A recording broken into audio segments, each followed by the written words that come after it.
This is a game console modeled sort of after the Game Boy that I made with an Arduino. I made it all completely myself, and I also programmed a mostly full version of Tetris onto it on C++, or like the Arduino IDE. So the Tetris, like, it works completely. You can rotate the pieces and you can drop them. There's no soft drop yet, but you can just drop them. It also clears lines, which I'll demonstrate.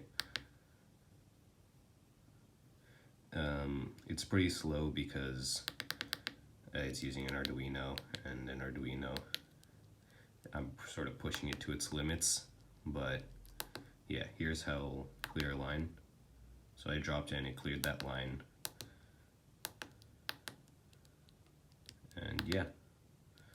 So how it works is, so it has an Arduino, which is right here, and there's an LCD screen which basically plugs straight into the pins of the Arduino. Then I have this PCB board which I soldered some buttons into, and then I also soldered this switch which is connected to this battery which connects right here. So this switch turns the power to the Arduino on and off. So I can turn it on, I can turn it off. This is just a 9-volt battery which I can take out and put back in. If I take off the screen, so here's how it looks like. So as you can see, it would just plug straight into these pins of the Arduino.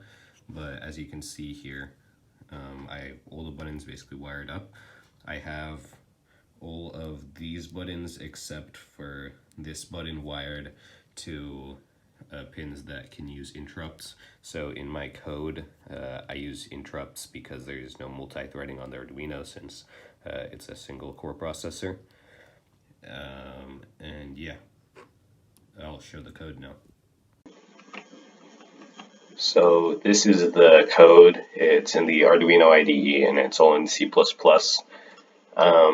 So it's not too complicated, but so the LCD screen uses this library, UTF-TGLUE. It only allows me to really change pixels, so I basically have to make my own really simple game engine for moving blocks around and stuff like that. I just basically made a class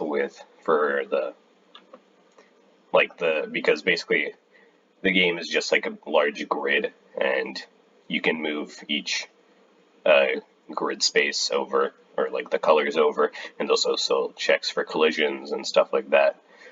If I go down all the way here, you can see these are the interrupts. Like I said, I used interrupts because the Arduino processor is only a single core, so I can't do multi-threading, so I can't be checking for inputs while running everything else. So interrupts will stop the program complete and kind of do the task they're supposed to. Or in this case, what I did, I basically changed variables, which then in the main loop will detect changes in those variables and do things based on that. So this basically allows me to not miss any button presses, because without it, that's what happened.